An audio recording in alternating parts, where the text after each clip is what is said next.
Each twilight in Chicago, she looped the riverwalk with 3 mutts unseen, until wind nudged her cuff and the faint crescent scar flashed. A passerby hissed, "That's Benedict Hale's daughter, the billionaire CEO." And nothing stayed quiet. Quick check, where are you watching from? Drop your city in the comments, I'm curious. Sloane kept her mornings small on purpose. 1 cup of coffee she never quite finished. 1 pair of old leather boots that knew the angles of Chicago's broken sidewalks. 3 dogs with mismatched histories and the same unshakable trust in her. Boone, a brindled block of a mutt who leaned his whole weight against her knee at every crosswalk. Pepper, wiry and suspicious of sewer grates.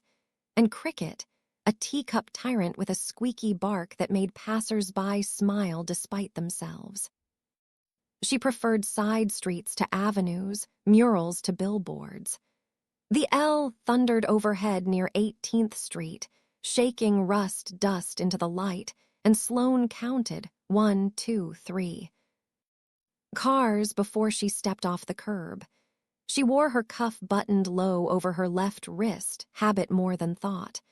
The scar there, the shape of a crescent moon, had faded to a delicate hush of pale skin, but she still felt it whenever the wind slid beneath her sleeve. She had learned to keep it covered the way you keep a secret, lovingly, almost reverently. Not out of shame, out of the instinct to keep one thing her own. At the South Loop high-rise where she collected pepper, the doorman gave her the soft nod reserved for people who show up when they say they will. "Morning, Sloane," he said, not bothering with a last name. She liked him for that. She used S. Hale on her invoices out of laziness and a joke she told to nobody, S for someone else, H for here instead. Tenant after tenant left leash hooks by their doors because she'd asked kindly and fixed a few anyway. Some mornings, there would be a folded bill under a ceramic dish shaped like Illinois. She never counted them in front of anyone. Out on the Riverwalk, the air still had lake bite, the kind that remembered winter even in April. Tour boats groaned awake, coffee steam puffed from vendor carts, and the smell of caramel corn drifted in from a kiosk too optimistic this early. Sloane took the long curve beneath the Michigan Avenue Bridge, where stone balustrades made you feel small in a way that was nice, small and safe. Boone pressed against her thigh because a jogger's shoes squeaked. Pepper eyed a gull like it owed him money. Cricket strutted because Cricket believed sidewalks were just runways that hadn't met him yet. Behind her, an older woman in a red coat called, "They mind you real good." "They know what time it is," Sloane said. It was her favorite joke because it made no sense. It made people laugh anyway. She avoided mirrors but caught her reflection in the river glass, split by ripples, stretched by the current, unrecognizable enough. Upstairs from the street noise, in a second floor. Walk up over a taqueria that opened at dawn. Dante Ruiz studied a photograph until it became something other than a photograph. The image was 13 months old and had a mural in it, a pair of hands painted on brick, palms up toward the sky, with a name threaded through their fingers. Luis. In the corner, a little boy on a scooter performing a tiny miracle of balance. In the middle distance, a warehouse with a blue sign, GARROW Freight, a name he'd come to associate with missing paperwork and subcontractor chains that twisted like kelp in deep water. Dante's cheap coffee had gone cold in its mug without a handle. He held the cup anyway, warming the scar that ran in a thin, pale line along the base of his thumb. That was from a different life. Before the night his brother didn't come home from a shift he wasn't technically allowed to take. The city's scanners murmured from a phone app, a low hum beneath the hiss of onions hitting a hot plancha downstairs. He scribbled in a notebook. With the comfort of repetition, Garrow left right arrow Hale logistics vendor. FOIA denied again. Follow up with city inspector. He circled a date and underlined a time. He underlined it again. He'd been good at emergencies back when emergencies wore vests and arrived with sirens. He was worse at the emergencies that didn't scream. He covered city hall hearings, foreign language flyers posted to polls, protest chants that rose and fell like lake waves. He wanted to write the kind of story that landed like a hand on someone's back, steadying, undeniable. But rent was due, and the pieces that paid were almost never the ones that mattered. He thumbed open a text from an acquaintance who knew he hated the gossip beat and sent tips anyway. You seen this. The message read, attach, a grainy photo of a woman walking 3 dogs along the river, cuff slipped back, wrist pale in the breeze. The caption, rumor says she's Sloane Hale, as in Benedict's daughter. The pic had 1,000 thumbs attached to it. And a handful of snakes. Dante swore, gently, like it was a sound he could fold back into his throat. He didn't write about daughters. He wrote about contracts, negligence, and the soft way money made noise in this city. He set the phone face down, then turned it back over immediately. A thread underneath the post pulled at him. If she exists outside the penthouse, does she know? About us? About the warehouse? About any of it? It was a stranger's question that felt eerily like his own late-night thought. He slid his camera into his messenger bag. On the way out, he paused by the mural's curled corner. The winter had chewed at the blue paint in Lewis, as if it had teeth of ice. He smoothed it, hand flat, and said out loud to an empty stairwell, "I'm trying, man." It sounded ridiculous and necessary. The onion smell followed him out into the street. Sloane cut through a pocket park to avoid a knot of tourists, tilting her body to become a slit of wind. She liked how the city could be a maze if you kept your head down and stepped sideways fast enough. An SUV idled where the curb curved, windows tinted to the color of old tea. She looked away. At the corner of Wabash, a girl in a school uniform offered her a flyer for a spring concert and didn't flinch at the dogs, which made Sloane like her immediately. She took the paper and tucked it into her pocket, tap, tap, tapping the edge of the cuff down again, reflexive. Her phone buzzed with a name she didn't want to see, and she let it buzz into silence. Messages came in bursts. You don't have to prove anything. The city isn't therapy, sweetheart. We can talk when you're ready. The last one was a simple initial. B. She left it unopened. If you did not engage with a thing, she'd learned. Eventually, it would obey you and go quiet. At a crosswalk, a man with a lot of hair and a guitar case smiled at her and asked, "You from here?" His breath smelled like something sweet hiding behind something else. "Today," she said. It was mostly true. He let her pass. Dante's bike chain skipped near State Street because he had not oiled it since last actual summer. He pedaled anyway, weaving through traffic with the premeditated small care of someone who'd seen the inside of an ER on both sides. The river shone like a narrow blade between buildings. He leaned into the wind, shoulder to it, and watched for that riverwalk picture's curve, the exact angle where the stone and water lined up like they had in the grainy post. He told himself if he saw her, he would keep going. He told himself he had no interest in paparazzi. He told himself a lot of things that felt nearly noble until he heard a snippet from a vendor cart radio. Benedict Hale to speak at the Civic Club tonight. He braked. The front wheel sang against the curb. Out on the path, Sloane let Boone sniff a patch of grass exactly long enough to make it feel considered. Her cuff lifted a quarter-inch when she reached down to pull Cricket away from another dog's lunch. The breeze found the crescent. It found it like a homing instinct. Two joggers slowed, heads close, a whisper curtain drawn between them. One tilted her head at Sloane's wrist, mouth forming a tiny O of recognition. Sloane felt it without looking, how awareness shifted air, how it pooled. From the bridge above, a bike tire ticked over a seam in the concrete.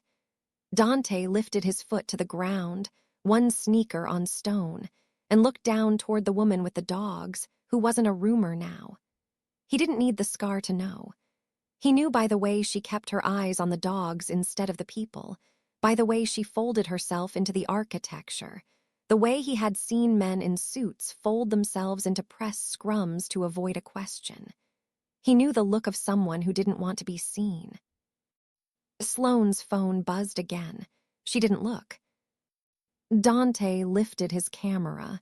He didn't raise it high. He didn't take a shot. He just held it like a possibility he was proud of.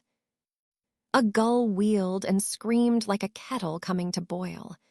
Boone pressed against Sloane's knee. The joggers' whisper turned into a word she could feel at the edge of hearing, the way you feel thunder before the storm arrives. Hail. She exhaled carefully, as if breath itself might break a surface tension she had spent months not naming. On the bridge, the man with the camera leaned forward, not enough to be rude, just enough to admit that this might be the moment they stepped into each other's lives. It happened in small sounds first. The scrape of a skateboard wheel, a gull's kettle cry, the soft chime of a phone camera shutter, then another. Wind pushed at Sloane's cuff like a nosy friend, and the crescent scar on her wrist flashed pale as river light. "Wait, is that?" a girl in a puffer jacket said, slowing. Her lips formed a name and she swallowed it, as if speaking it might break the spell. Two joggers stopped pretending to stretch. A vendor paused mid-pour. Over a metal kettle, the scent of caramel sugar burning to bronze. Sloane tugged Cricket close, knuckles whitening, breath small. Boone leaned against her knee, a living anchor. She felt the attention gathering even before it moved, air thickening. The city had a way of tipping all at once. The first voice was almost kind. "You look like..." The second was not. "That's Benedict Hale's daughter. Look at the wrist." Then the little red dot of a live stream blazed to life in someone's hand. The dogs read her tension like script. Pepper's ears flattened. Cricket went big with his tiny bark. Boone pressed harder. Sloane smoothed the scar with her thumb, old habit, foolish shield. "With me," she said to the dogs, voice the hush she used when thunder was close. "With me, with me." She tried to become smaller than a shadow. On the bridge, Dante swore under his breath. The tide was turning. He locked his bike to the railing without looking, fingers moving faster than caution, camera still heavy in his bag. He jogged down the steps two at a time, catching the smell of river iron, the damp stone under the bridge breathing cold. He told himself he would not get involved. He had promised himself 100 small disciplines like that and broken most of them. A boy in a beanie trotted backward in front of Sloane like a cameraman in training. "Sloane, right?" His mouth made a smile that expected a story. "What's it like?" "Let her walk," someone muttered. She didn't look up. "With me," she repeated. The words were offense. She felt her phone vibrate then again. It hummed like a trapped insect in her pocket. Ms. Hale, a man with a podcast microphone angled toward her, his co-host doing the useful job of pointing the camera at his own face. Is your father going to address the Civic Club about the warehouse incident? There are rumors about.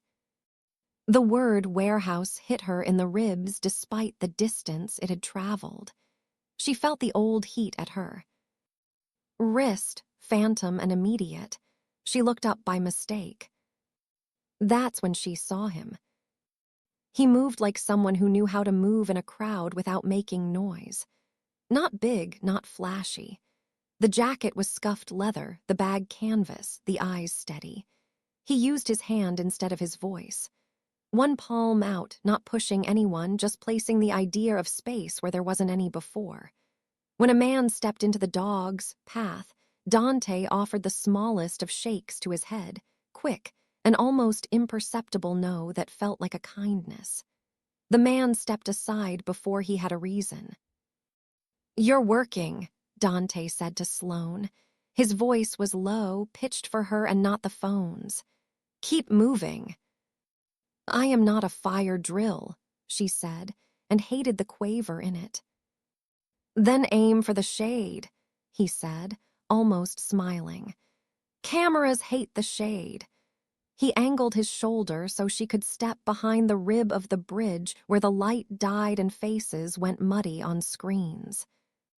Ms. Hale, the podcast mic. Followed, then got stuck on a stroller wheel. A toddler began wailing, furious at everything. Sloane turned her body so the stroller could pass. It was automatic, the move a person makes who has learned to let strangers go first. "Left," Dante murmured. "Service stairs." He nodded toward an unremarkable metal door near the vending kiosk, paint flaking, stenciled letters half scrubbed off. He didn't look at her wrist. He looked at her face like he was reading a weather report he intended to trust. She hesitated. Trust was a language she understood but rarely spoke. "I don't know you," she said. "You're right," he said, which she didn't expect. "Dante." He said it like he was placing it on a table between them. "I can stand here and be tall for 10 seconds. That's all I'm offering." "You're not tall," she said. "I'm taller than a phone," he said, and he was barely. She took a breath that felt like crossing a border. "With me," she told Boone, Pepper, Cricket. They moved. As one organism. Dante stepped with them, not in front, not beside, just a little behind, as if he'd learned the art of shadow without being told. They reached the door. Her hand went to the handle and then paused. The crescent scar gleamed. He saw it and without knowing why touched his own. Small, pale, a reminder that once his hands had pulled strangers out of wreckage and his brother out of nothing. He said nothing.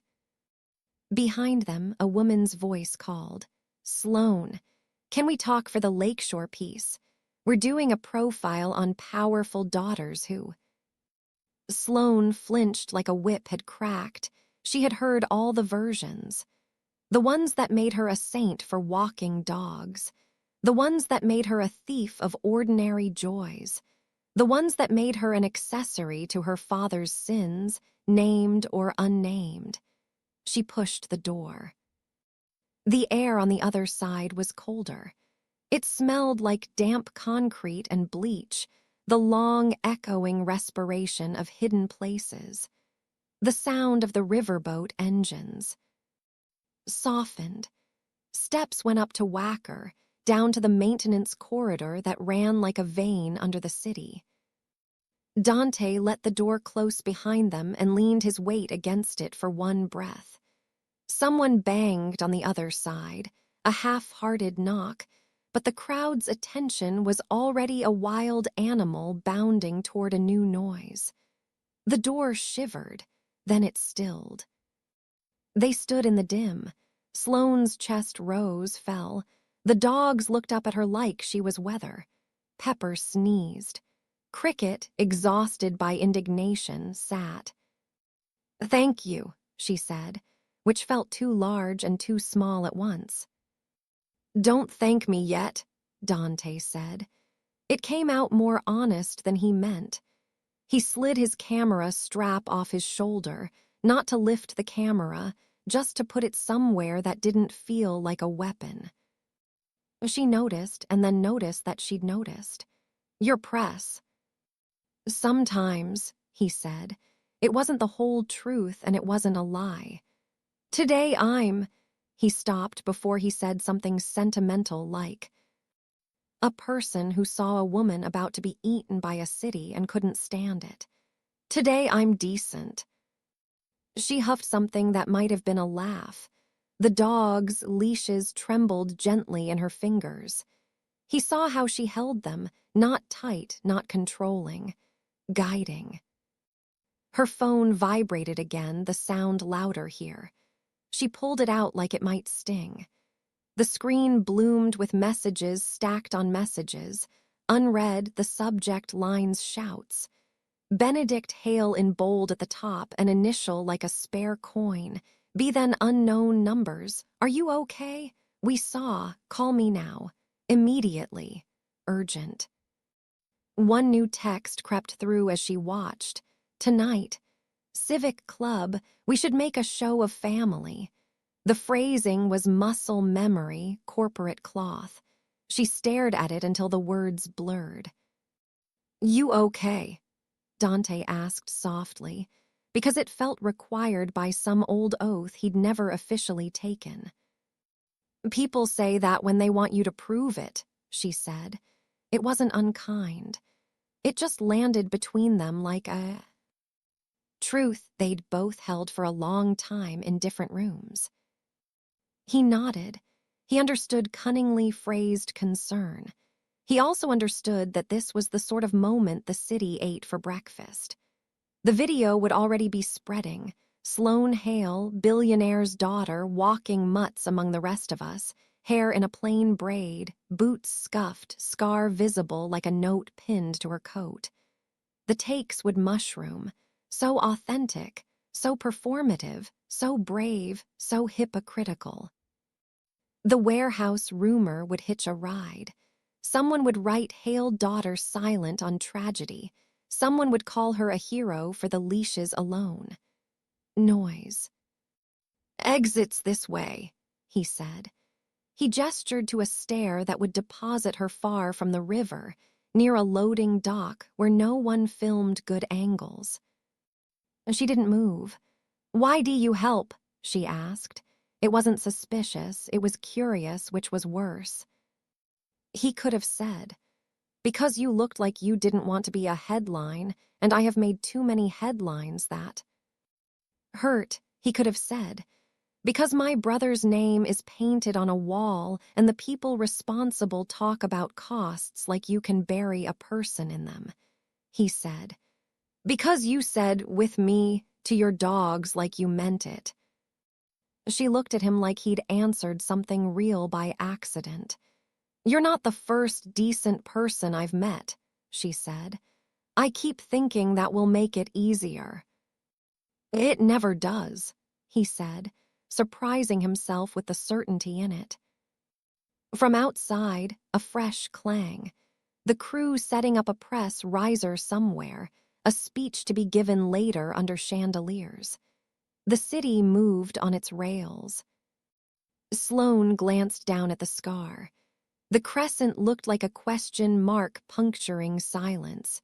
She pulled the cuff low again, but not all the way. A compromise. "Up or down?" Dante asked.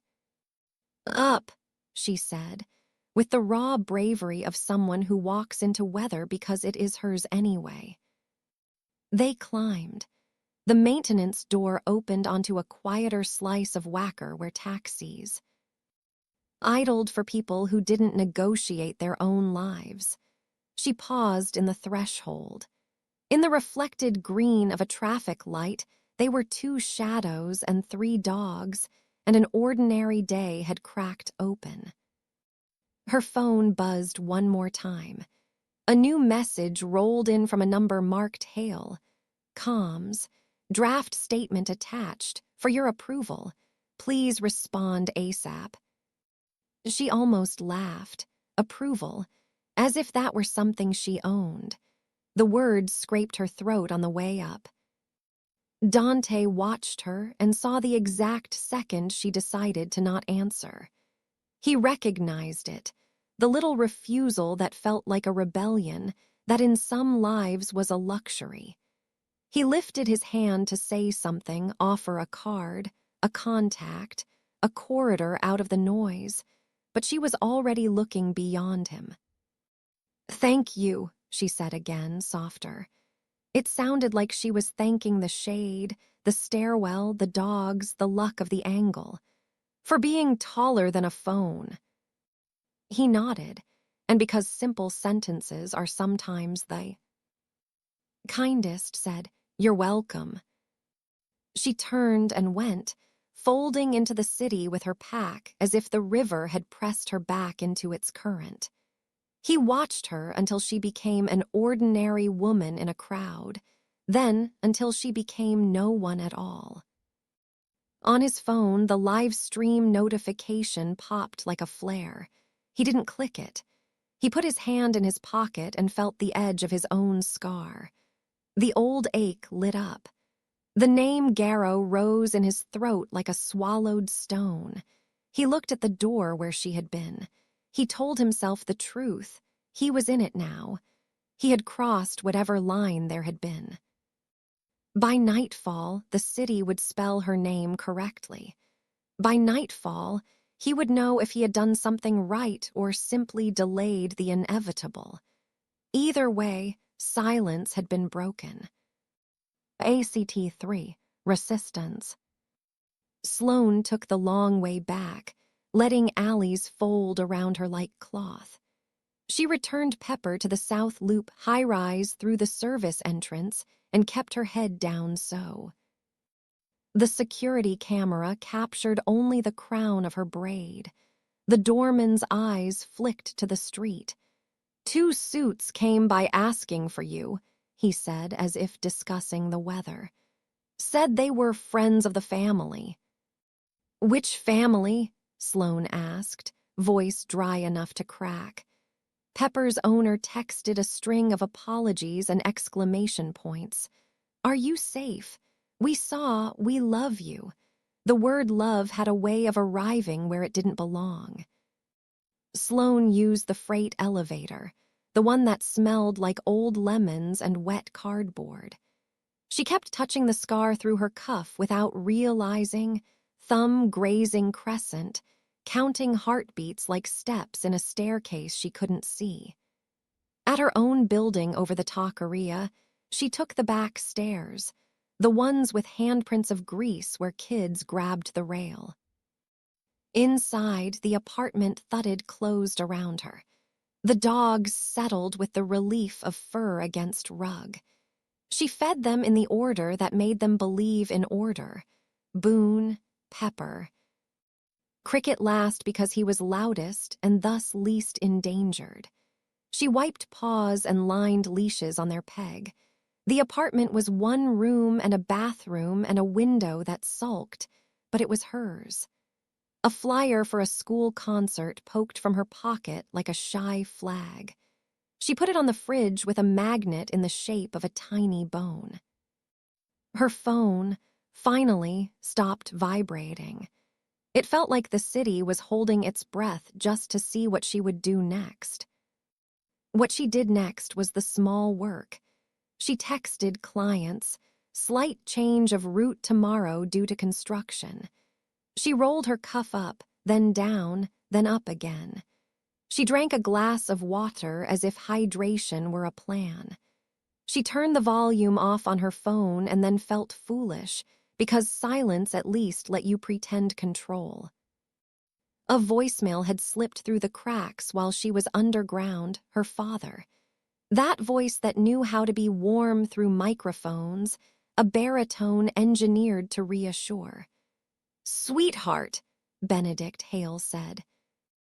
The word slid into her throat and stuck. It's not ideal, though exposure will correct the narrative. There's a seat for you tonight at the Civic Club with me. We should present unity. He paused in a way that let the word sink. Come early, avoid the press pack, bring a jacket. She played it twice to make sure she hadn't imagined the last part, the jacket part, like they were still at the level of weather and not weather systems. In the empty room, she said, "No," softly, to the air. She had learned the trick, saying the word you needed to hear out loud even when nobody else would do you the courtesy. A second voicemail chimed. Comms, bright with efficiency, oxygenated by urgency. Sloan, we've drafted a statement for you. I support my father's work to bring good jobs to Chicago. Please approve or edit. If you prefer to remain private, we can say that too. But the narrative moves with or without you. She pressed her palm to her wrist until the ache became something precise. With me, she whispered, looking at the dogs as if they were a jury. Boone thumped his tail once, deliberative. She typed a single message and sent it to the comms number before she could overthink. Please do not speak for me. Then she turned her phone face down, as if that made it less likely to betray her. Downstairs, the taqueria's radio played a dusty bolero. Somewhere, a door slammed, and the old building carried the sound like a rumor. Sloan pulled on a sweater with elbows gone to bloom and looked at the jacket hanging by the door. She imagined the Civic Club's chandeliers throwing cruel light, cameras catching every angle she did or did not offer. She imagined her father's hand at her back, guiding and firm. She stayed very still and decided not to go. Across town, Dante pushed open the door to the Lake and Ledger and stepped into the newsroom's burr of fluorescent lights and scrolling tickers, and a printer that worked only if you threatened it.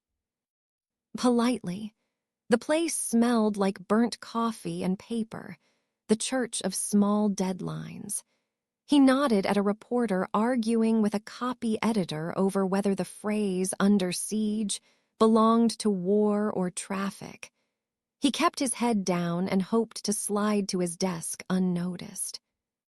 "Mr. Decent," Maya Klein called, not looking up from her computer. "Did you just happen to be on the river when a small media hurricane made landfall?" Her voice had affection in it the way a stone has shine, earned hard. Dante dropped his bag by his chair. "I was on my bike." "You're never not on your bike," Maya said. She spun a pen between her fingers. "We need a body at the Civic Club tonight. Benedict's speaking, and if he says the words vendor, oversight, or community, I want to know how many times and in what order." "I'll go," Dante said, because that was safe. "And Dante," Maya finally glanced up, one eyebrow like a line drawn with intent. "If the daughters there know." Human interest fluff. No heiress walks dogs like the rest of us. If you get anything real, about the Garrow contract, get it on the record. He thought of the maintenance corridor, the smell of bleach, a woman standing in the dim choosing ordinary courage. He thought of the boy with the beanie and the phones that made people into small theaters. "I'm not writing about her." "Good," Maya said, surprising him. "Then write about him, or write about the gap between what he says and what he signs. Just don't come back with chandeliers." Dante intended to nod and return to his notes. The printer coughed up a sheet with a property tax registry header. He had left it to print hours ago. Shell companies, addresses nested inside addresses. Garrow's warehouse was owned by a trust with a name that registered as nothing until you noticed its lawyer, which matched one on several Hale subsidiaries. He circled it with a red pen that bled like a warning. His phone hummed. A string of messages from a stringer on the southeast side. FOIA denied again. City inspector's spouse used to intern at Hale Logistics. Connect. Like connect the dots or connect people. Dante's thumb hovered over the call button. He felt the old compulsion to turn everything into usable evidence. And then he felt the static of one decision he kept not making. He drafted a text and watched the three-word skeleton appear on the screen. Can we talk? He didn't add a name to the number. He hadn't asked for hers. He had only watched the way she had gone. He deleted the text. He put the phone face down the way Sloane had, as if the posture itself could resist. He called the FOIA office and was met with the music of being on hold, a tune designed to unmake resolve. He hung up and stared at the photograph of the mural pinned above his desk. The blue paint at the corner had peeled further, the word LUIS softening into something like rain. He told the wall, I know, the word. Warehouse pulsed like a bruise at the base of his skull. The afternoon slid toward evening. The city put on its rage of lights. Sloane tried to persuade herself that she had chosen to stay home, to stay out. Her phone shivered on the table and then went still. And then it rang with that old, particular ringtone she had not had the heart to change. Her father again. She let it ring out. A minute later, her buzzer clicked, a polite electric cough. She didn't move.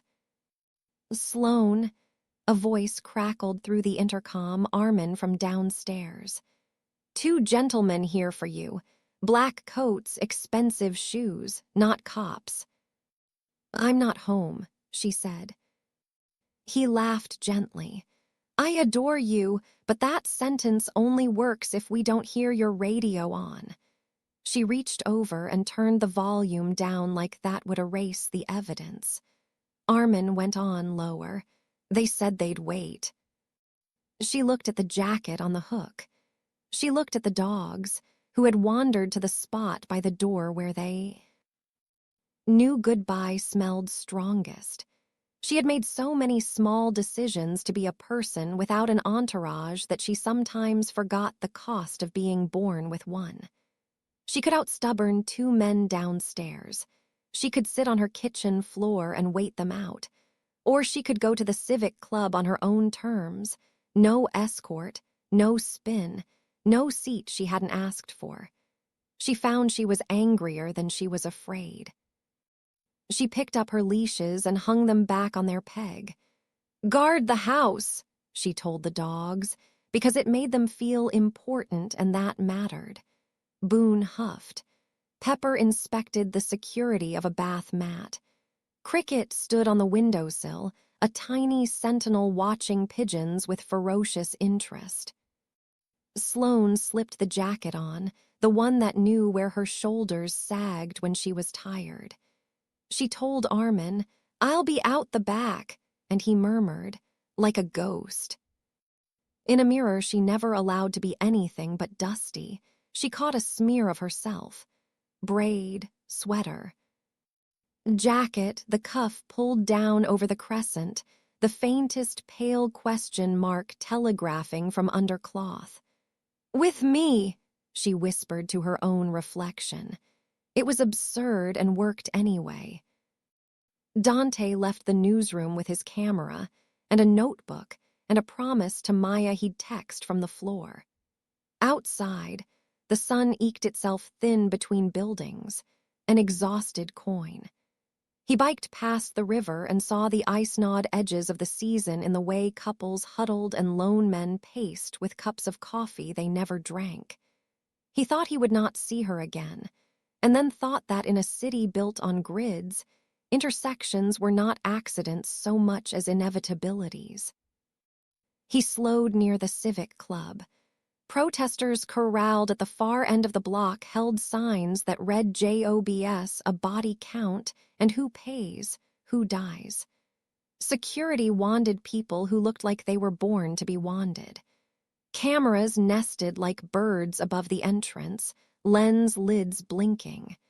Inside, carpets muted the sound of expensive shoes.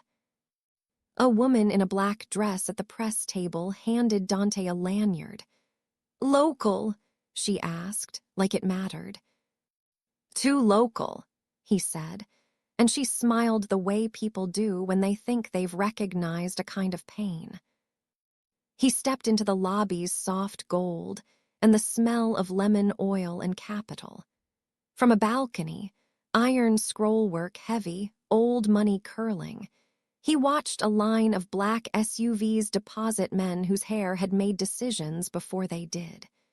He saw a flash of familiar braid disappearing into a service hallway to the right, the movement quick and quiet as a tide slipping around a rock. His foot moved before his doubt did. In the service corridor, fluorescent lights made everybody the same shade of tired. Caterers murmured about missing trays. A security guard's radio whispered in code. Sloane leaned against the wall by a door with a sign reading storage, her hand at her wrist like a habit. She looked like a person waiting for a bus in a city that didn't run. "Bus is here." "We keep finding shade," Dante said, and his voice sounded strange in this narrow brightness. She didn't startle. She just looked at him like she'd half expected him to appear, and that felt like danger, the familiar kind. "You're working," she said. "I'm supposed to be," he said. "I can get you past the main doors, or I can stand here and be taller than—" He glanced at the security camera dot glowing red. "The dot." He stopped himself before he said, "Than your father." She shook her head. "I'm not here to be seen." It was a defiance so soft it nearly read as regret. "I'm here to say one thing to one person and leave." "The person with the good hair?" Dante asked. She didn't answer. She didn't have to. From beyond the corridor, the clink of glass, the pre-speech hum of a room hungry for a performance. Dante felt his phone hum, incoming texts, likely Maya, likely the words "What's the pulse?" He did not look. He was already resisting so many. Arteries of attention. Sloane's hand tightened at her cuff. "I keep thinking if I walk fast enough, I can outrun my face," she said, not quite to him. He wanted to ask about the scar. He wanted not to want to ask. His fingers grazed his own, a nervous twin. "You're not your father's press release," he said, and was surprised to hear compassion survive the sentence. She tilted her head like she had to consider that as a theory. "I don't know what I am instead," she said. The fluorescent light buzzed. The corridor breathed a draft that smelled like citrus and powder from the ballroom. A voice rang out through the doors, amplified and rich. "Ladies and gentlemen, please welcome." The name landed like a gavel. "Benedict Hale." Sloane flinched and then stilled, the way a deer decides whether the branch cracking is danger or wind.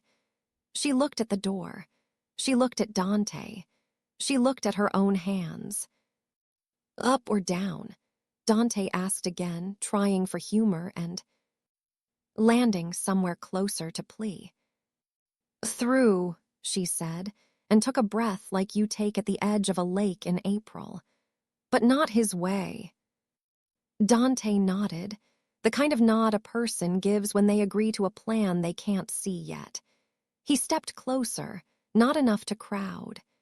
In the background, Benedict Hale's voice rolled out warm as a hearth on a glossy magazine cover, speaking of Chicago's resilience and shared futures and families. The words struck like a dull blade. Sloane closed her eyes, then opened them as if she'd remembered the name of something she wanted. "I'm not going to sit on stage and be a daughter," she said. "I'm going to tell him I don't want his people speaking for me. Then I'm leaving." "Okay," Dante said. He watched her square herself, small and made of steel. He told himself he was only here to observe. He knew he was lying. He also knew he'd just written his own refusal. He was in it. He'd chosen it. They stepped toward the door. Together, two shadows in the too-bright corridor, both pretending they were not about to change something, both resisting the truth of why they followed each other into the same air. They didn't go through the grand doors. They slipped into the seam. Sloane took the service route that ran behind the ballroom, a narrow run of carpet with a pattern so busy it felt like static. Trays rattled. A barback swore softly at a pyramid of glassware that tilted like a bad idea. The double doors to the stage were propped with a brass wedge. Through the gap she could see the back of a head she knew as well as her own shadow, winter gray, unflappable. Benedict Hale's voice coasted. "Resilience isn't a slogan." She angled toward a side passage, the one marked private staff, because she knew the way men in power moved. They took the center and expected the edges to hold them up. Dante hovered half a step behind, not touching, an orbit. A security guard clocked them and adjusted his.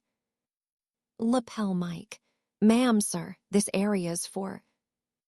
"Staff," Sloane said, with the precision of someone who has spent a lifetime learning which single words open doors. She didn't slow. Authority lived in the body, her father always said. She set her shoulders and walked like she belonged to the hinge.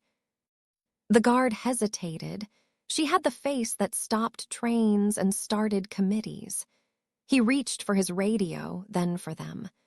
Sloane cut right, through a door with a small window glazed in wire. Dante followed because she didn't look back to see if he would. They found themselves in a pantry the size of a city bathroom. Steel shelves, sacks of sugar stacked like sandbags, the cool breath of refrigeration leaking from a walk-in. The air smelled like citrus oil and metal. Behind them, the door swung shut with the cheerful efficiency of something that had never failed anyone in its life. The handle clicked. Dante tried it. It didn't give. He pressed again. "Either we picked the exact wrong place to be invisible," he said, "or the door thinks we're flour." Sloane exhaled, a laugh that had lost its coat somewhere. "There's a release," she said automatically, padding along the frame. Her cuff pulled back, the crescent catching the room's thin light. She tucked it down before the habit could register as vanity. They both heard it at once. A muffled alarm deeper in the building, 2 tones, then a voice announcing, "Security protocol. Please remain where you are." A protester must have tripped a sensor, or a politician's heart had done what hearts do when they meet a clock. The building sealed itself like a vault. Dante touched the handle one more time. "Locked until it is." "So we're flour," Sloane said, and leaned against the steel shelf like a person pretending she had intended to rest here all along. She could feel the hum of the civic clubs heating through the wall, a distant purr. For a full minute, neither of them spoke. The silence wasn't empty. It carried the ballroom's applause like surf through drywall, the fridge's low hiss, the faint whisper of Sloane's breath as she counted a number only she knew. Dante broke it. "You were going to tell him, weren't you?" "That I'm not a prop," she said. "Yes," her mouth tilted. "That I'd like my life back or forward, either." Does he know this pantry exists? Dante asked, half to give her an exit, half to see if humor could keep the room from filling with the wrong kind of air. He knows everything exists, she said. He counts things that don't want to be counted. You sound like you learned math in a different school than he did. I learned subtraction, she said. She didn't elaborate, he didn't ask. Subtraction had a long echo. A red emergency light over the door winked on and off, painting their faces in slow bruises. Dante took the lanyard from around his neck and stuffed it in his pocket. The press badge felt loud in a room like. He found himself flexing his hand, thumb unconsciously rubbing the old pale line at the base. Sloane noticed.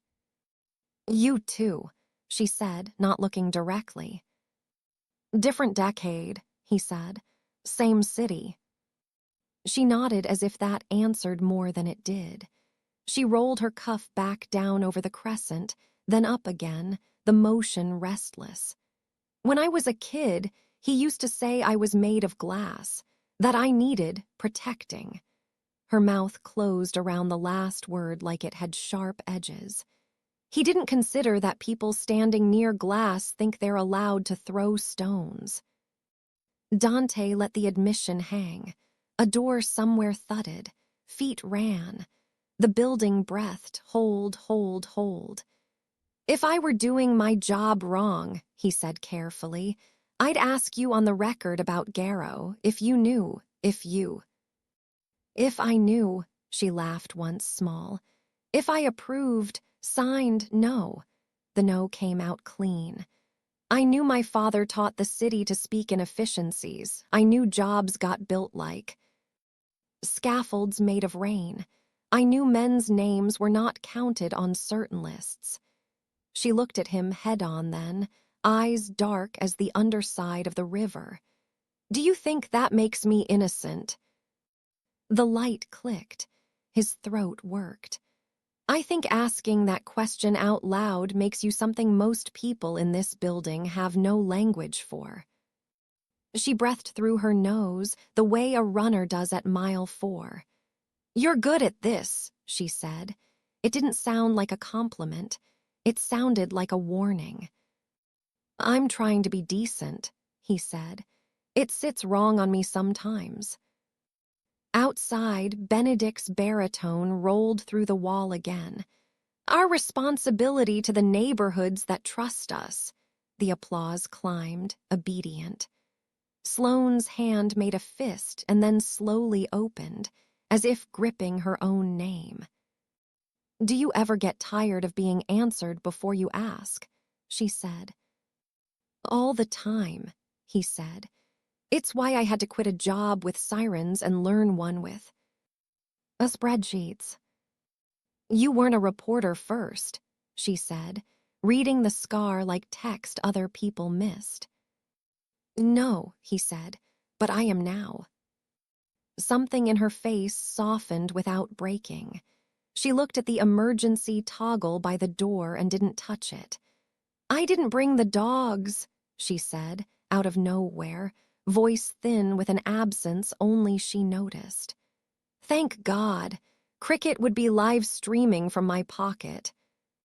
Dante smiled. I'm told I'm only taller than phones, not live streams. You did fine, she said. The words were so simple they felt like contraband. A key scraped at the lock. The handle jerked. The door opened a fraction, then was forced wider by a man in a caterer's jacket with a stack of cut lemons in his arms. He startled at them both. Sorry, thought this was empty. We're decorative, Dante said. The man blinked, then shrugged, as if decorative people appearing in pantries were not the strangest thing that had happened today, and moved. Off. The hallway beyond was still under hold protocol. Staff loitered with professional nonchalance, security paced with leashed patience. The red dot on the ceiling stopped blinking. The alarm voice crackled. All clear. Sloane hesitated in the doorway, half in, half out. I'm not going to the stage, she said. You don't have to, Dante replied. You could write it down instead. What, my speech? Her mouth tilted. Your refusal, he said. He produced a battered reporter's notebook as if by reflex, but didn't open it. He let it sit between them like an option. You can text it to whoever needs to hear it, or, he held out the notebook, you can put it here and I'll carry it where it can't be edited. She looked at the notebook, then at his face. That sounds like a threat disguised as a favor. It's the opposite, he said. It's a favor that could become a threat if I'm not careful. She took the notebook anyway. The paper fuzzed under her. Fingers she didn't write. She held it the way you hold a version of yourself you aren't entirely sure belongs to you. Then she handed it back. I'll say it myself, she said, and in her voice was a thaw. He nodded, unsurprised and relieved. Then I'll walk you to the door that's not the door everyone is standing at, he said, and I'll try not to be a story about it. They stepped out together, keeping to the edge where the carpet turned cheap. Sloane pulled her cuff down one last time. The crescent's pale curve slipped from sight, but not from the room. Somewhere inside the ballroom, a choir of stemware rang in a toast. Somewhere outside, a chant rose and fell like a lake wind. They moved between sounds, between worlds, in a narrow swath of shade only two people could fit. After this, Dante said quietly, as they neared the exit with the green sign, I might ask you the wrong questions in the right order. After this, she said, I might answer one. They didn't shake hands. That would have made it simple. They only shared a look that felt like a held breath reaching its end, then pushed through the door into a night that steamed with their names and didn't know where to put them yet. ACT 5, backstory unveiled. They slipped into the alley's blue hush, where the civic club's light died at the brick and the L sang a thin, iron lullaby overhead. The protest chant dulled to a pulse. Steam curled from a vent like breath in winter. Sloane stopped beside a dumpster, painted the color of wet moss, and rolled her cuff without thinking. The crescent on her wrist caught a weak spill of light. She didn't hide it. 15, she said.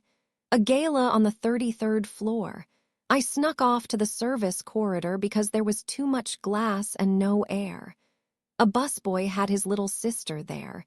He'd promised her a view of the lake. Security told them to use the freight elevator. The girl cried.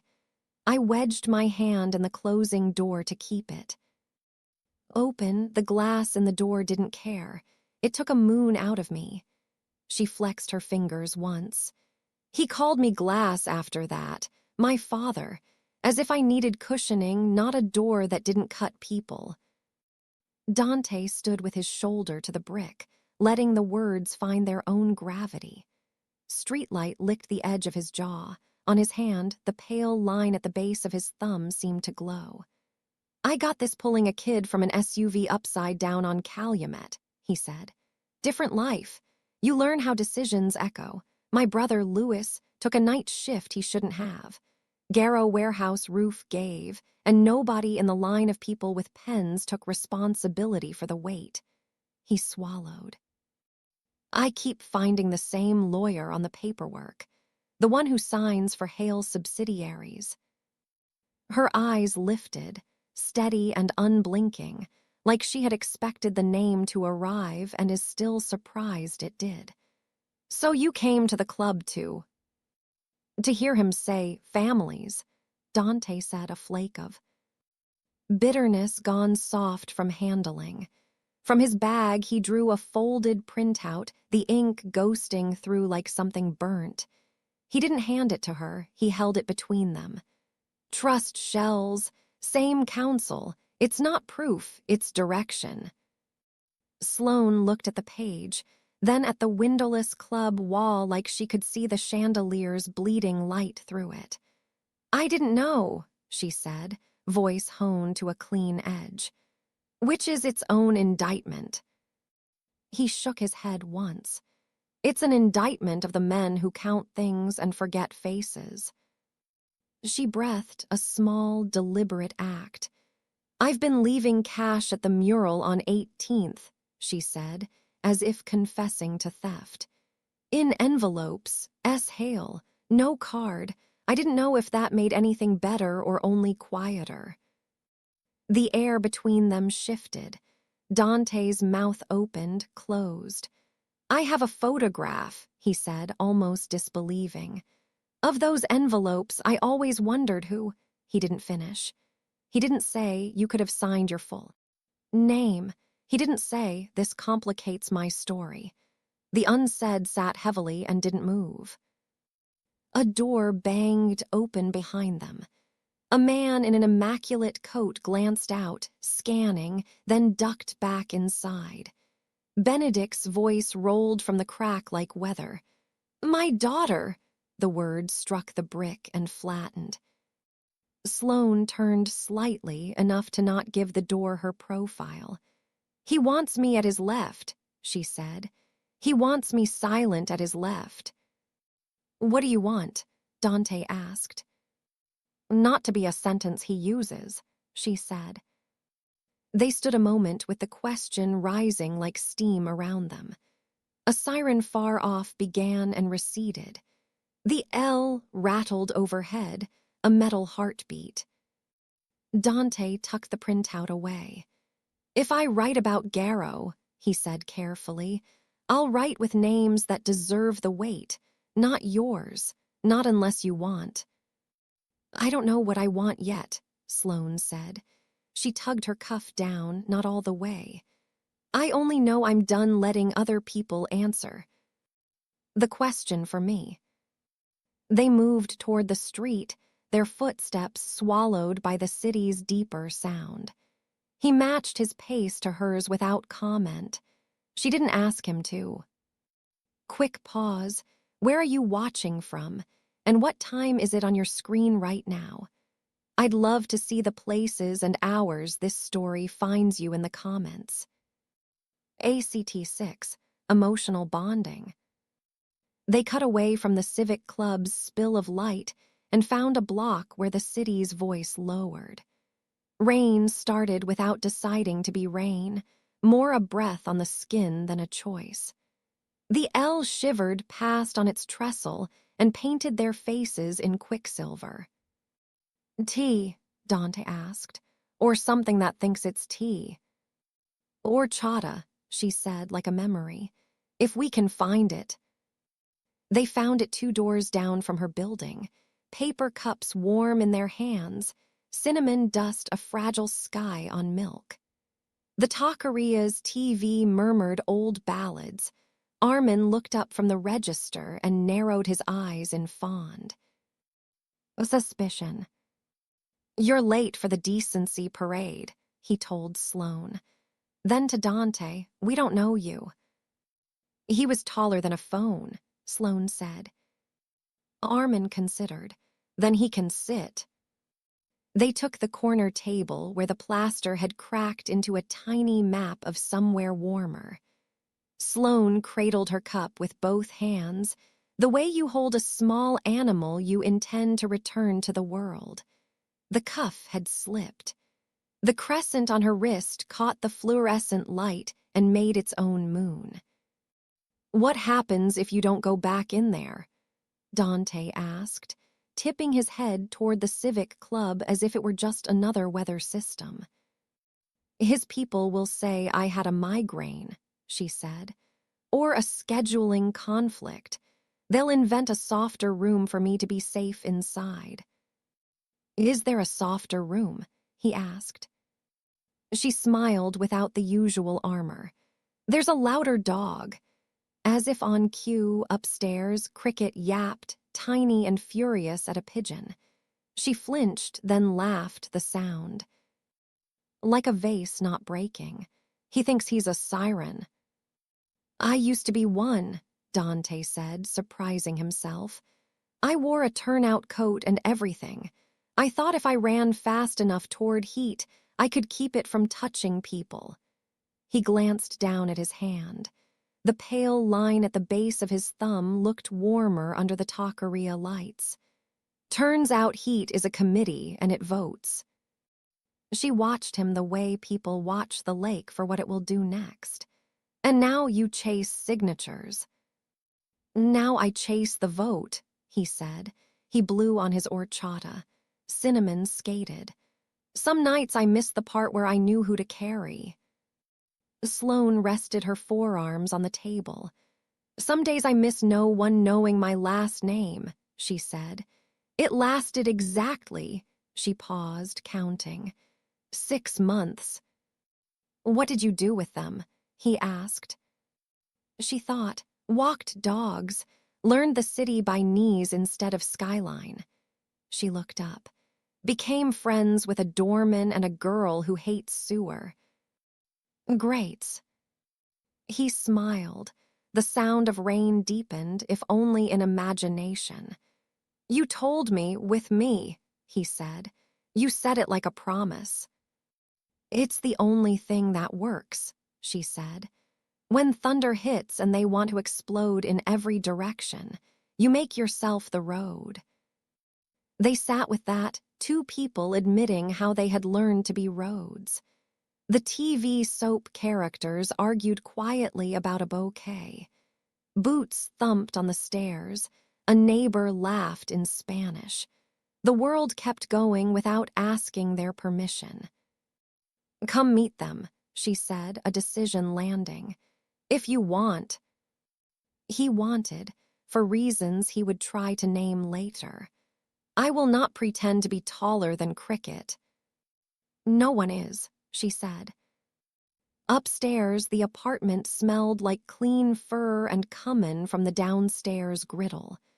Boone lifted his head and decided Dante was not a catastrophe.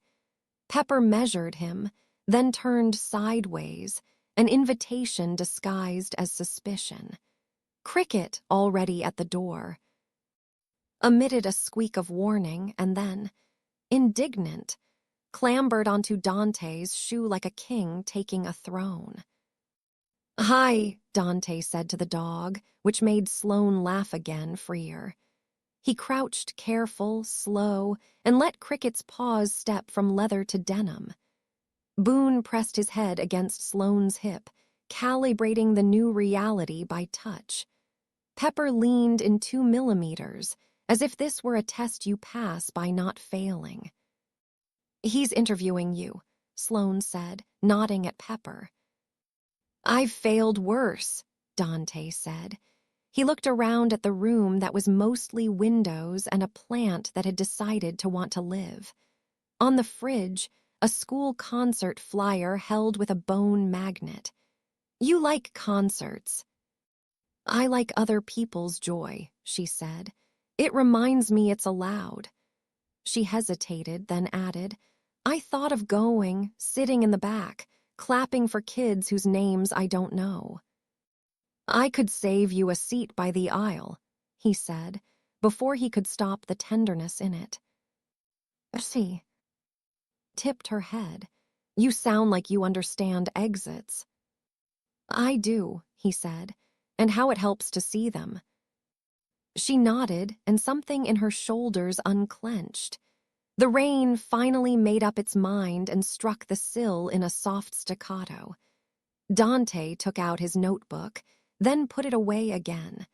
The gesture felt like a turning down a volume. You can ask me one question, Sloane said suddenly, as if tossing him a lifeline and testing if he'd use it to pull or hold. He thought longer than she expected.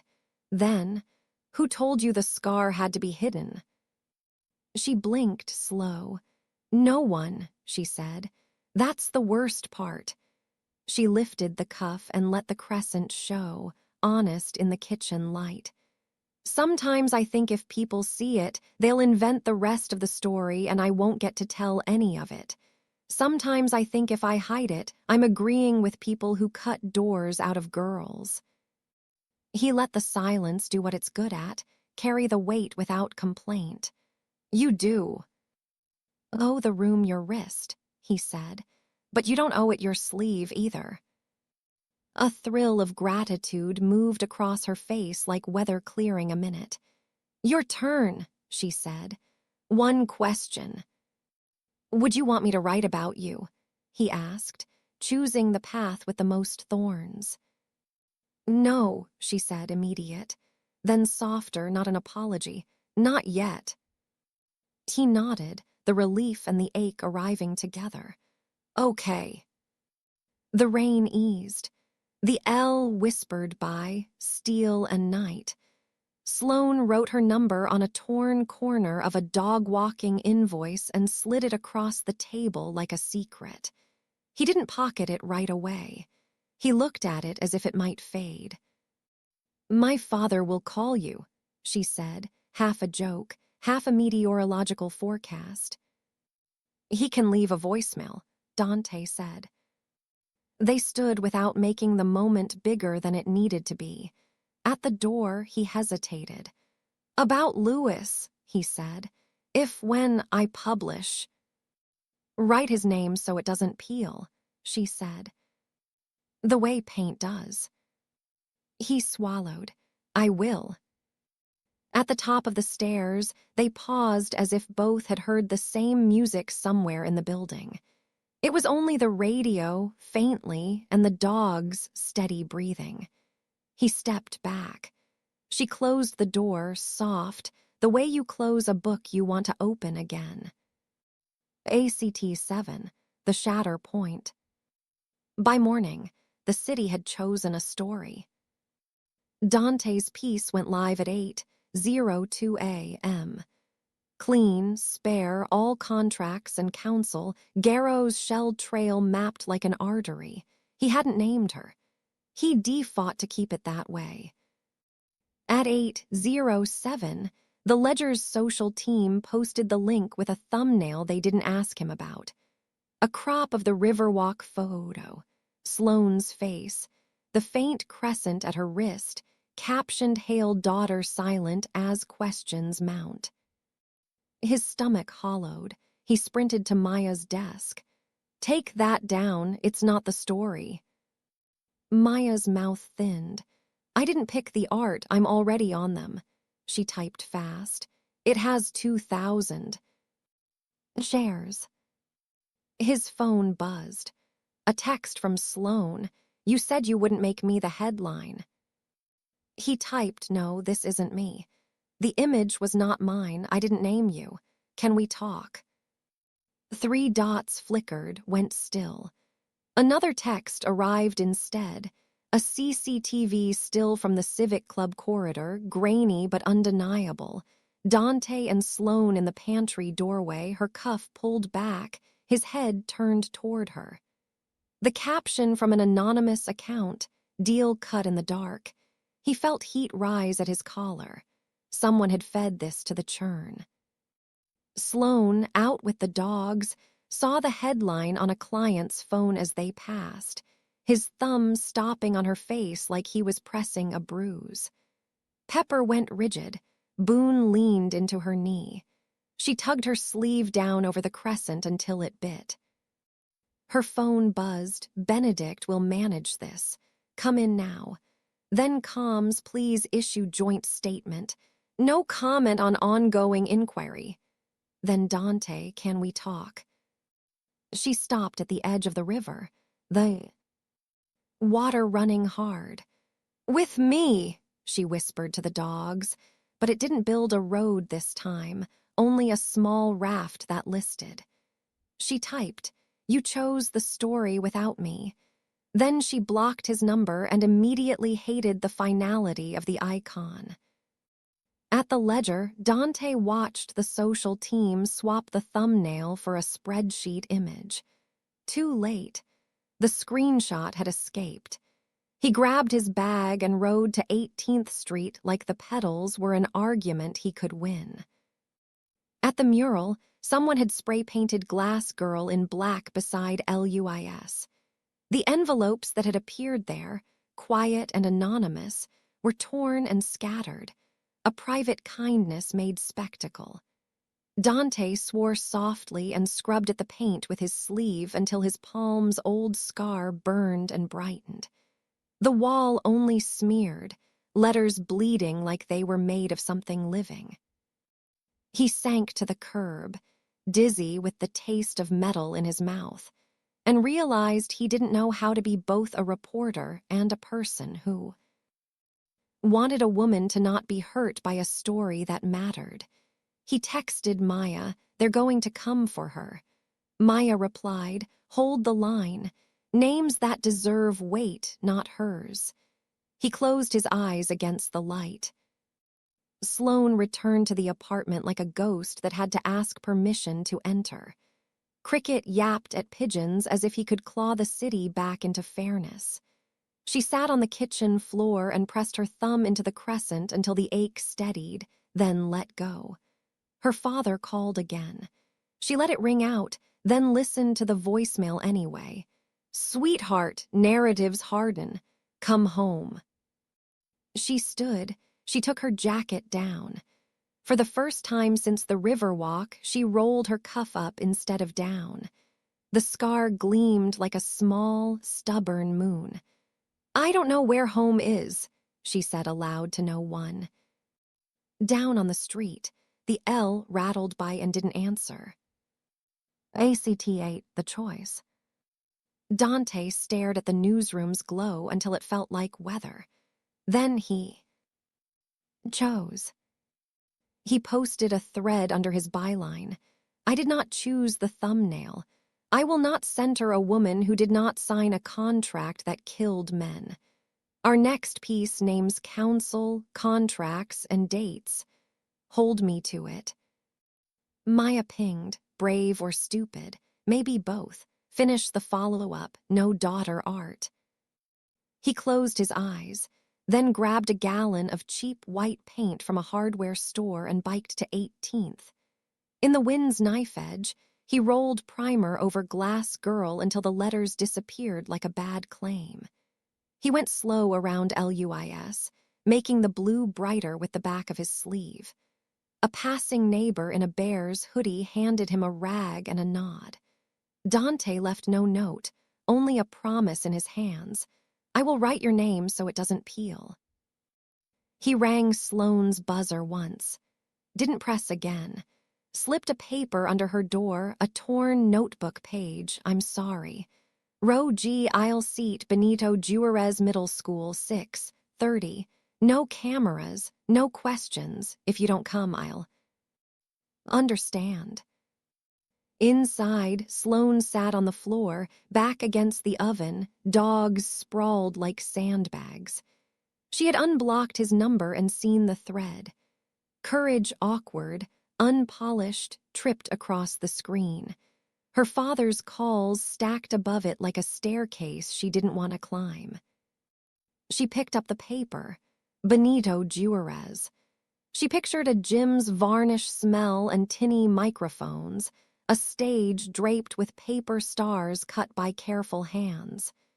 She pictured an aisle seat, an exit in sight, a person waiting who had failed her and tried to say it plain. She stood. "With me," she told Boone, Pepper, Cricket. They sat instead as if to say, "Go. We can guard a door." She rolled her cuff up. The scar caught the kitchen light, pale and certain. She left her phone on the counter, screen dark, Benedict's name silent as a thrown stone. On the way out, she tucked a small envelope into her pocket, no initials this time. Dante waited on the gym's bleachers, not in his throat, hands empty on purpose. Kids tuned their instruments, A trumpet overreached and then laughed. The principal wrestled the mic into cooperation. Parents murmured around him in Spanglish, in nerves, in pride you could butter bread with. He kept his eyes on the exit, then on the floor, then on the scuffed paint where some long-ago game had dragged a line. He didn't look at his phone. He let the choice be a room. When she slipped in, he felt it before he saw, like a change in pressure. She went a row G, aisle, sleeve rolled, moon visible. She didn't speak. He stood to let her pass, then sat with space between them wide enough for breath. The lights dimmed. The first chord wobbled into something like music. Sloane whispered, not looking at him, "You fixed the wall." "I smudged it less," he said, "and I was wrong." She nodded, eyes on the stage, where a girl in a too-big dress lifted her chin to sing. "I'm going to say something after this," Sloane said. "To my father, on my own." "Not for him." "I'll stand by the door," Dante said, voice low, "in case you need to leave fast." She exhaled a tiny laugh. The scar flashed when she adjusted the program. "Taller than a phone," she said. They watched the song lift into the rafters. Choices settled between them and did not break. ACT-9, resolution. The gym's lights came up to applause that sounded like 1,000 small doors opening at once. Paper stars trembled on their strings. Parents cried discreetly behind programs. Sloane stood first. Dante didn't reach for her. He only stood too, a respectful shadow. In the corridor, bleach and floor wax made a clean, humbling weather. She dialed. Her father answered on the second ring. "Sweetheart." "No scripts," she said, steady. "I'm not standing beside you. I won't be your sentence. Release the vendor list. Ask counsel to step down. Cooperate fully." A pause, weighty. "This is not a decision you make alone." "It's the only kind I've ever had to make alone," she said. "I'll issue my own statement." "Sloane." He tried to pour warmth into the syllables. It ran off. "Good night, Dad," she said, and ended the call before old gravity could seize her. She typed, thumbs sure, posted to an almost empty account with her full name. "I do not speak for Benedict Hale. I support a full, public investigation into the Garrow warehouse. My sympathy is with the families who lost, including Luis Ruiz. Please do not use my silence as consent. Do not use my presence as absolution." She hit send. The screen did nothing dramatic. That was the point. Dante stood by the exit, as promised, taller than a phone, the laces of his compassion neatly tied. "You want shade?" he asked gently. "Always," she said, "and a walk." They slipped out into evening.